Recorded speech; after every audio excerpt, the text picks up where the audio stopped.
Hi, everybody. Back again with How to Manage Anxiety Part 2.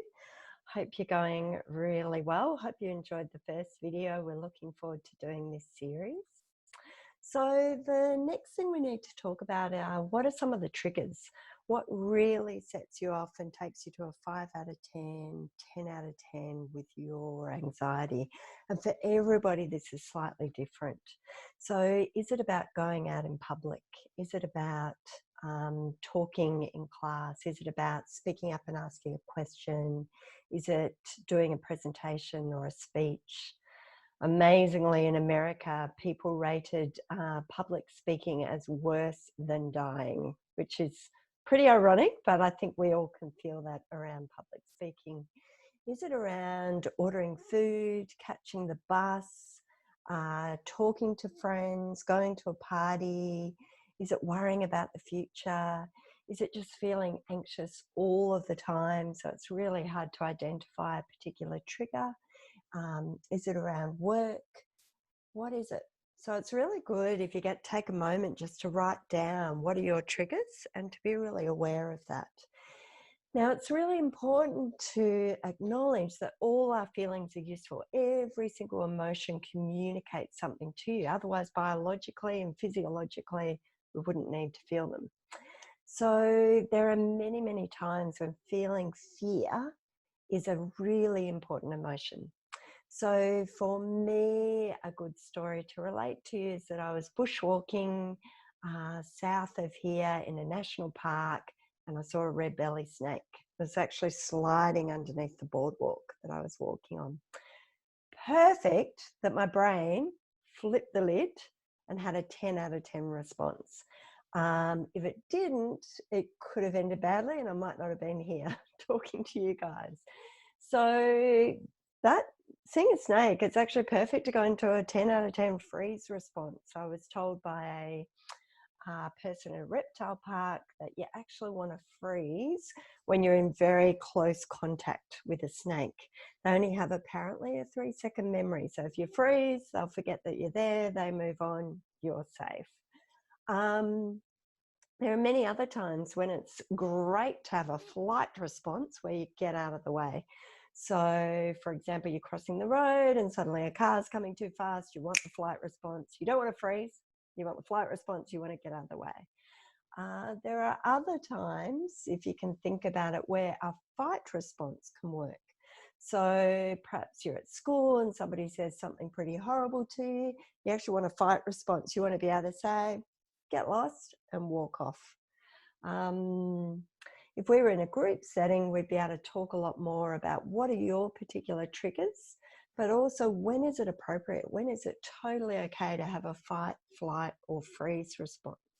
So many, many times it's useful.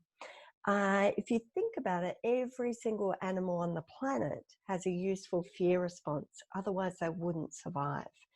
And the only reason why we have survived is because our ancestors had a really good fear response.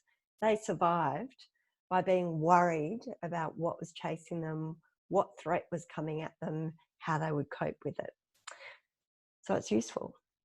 A deer, for example, if you can remember back to some of those wildlife documentaries, a deer needs the flight response.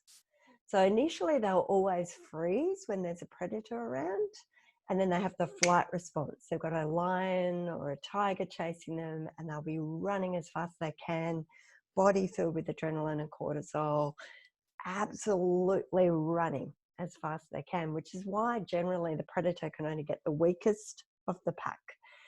What's amazing is the minute they are safe, the minute the tiger's given up, you see them just go back to eating grass.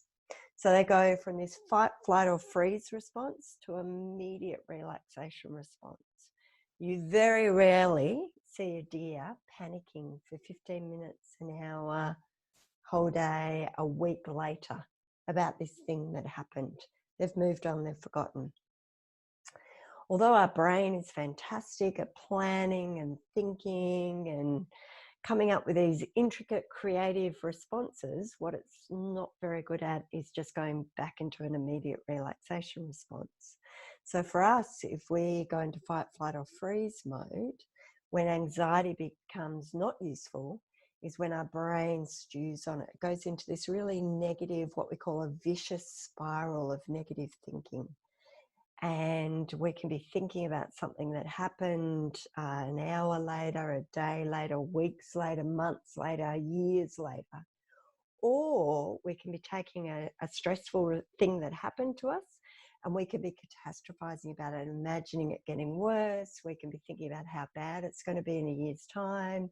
We can be doing lots of fortune telling about how bad life is going to be. So as much as it's great to have a human brain, to be really creative, to plan, to problem solve, can also cause us a whole bunch of anxiety, a whole bunch of issues, because we have this thinking. And it's called ruminating, when we just keep stewing on this same thing over and over and over, making it worse and worse and worse in our brain. So a really key thing that we need to do is learn how to pause and interrupt that negative thinking spiral and change our thinking a little bit, change what we do so that we don't get caught up in that. So if you're finding yourself ruminating a lot, if you find yourself getting really caught up in this negative thinking spiral and completely unable to trigger your relaxation response instead of your fight, flight or freeze response, that can be where it's fantastic to get extra support and help. So you can start with talking to your GP. You can get a referral to us at Headspace. You can see a counsellor, you can see a psychologist, you could see a psychiatrist. So it's really important to identify how severe your anxiety is. Are you feeling anxious several times a day? Are you waking up anxious and feeling in a terrible anxious spiral all day? Because when it starts to really impact on our life, that's really important to get help. And never give up at the first port of call. So you can try one person for help. If you don't get what you need, keep trying. So this video is to give you some information, but it's also to say, get the help you need. There is no reason to be putting up with this feeling. It's totally treatable. Please, please, please seek the help that you need. So start thinking in your own life, when is it useful to feel a bit of anxiety? Like a good example is having to do a speech or doing a performance.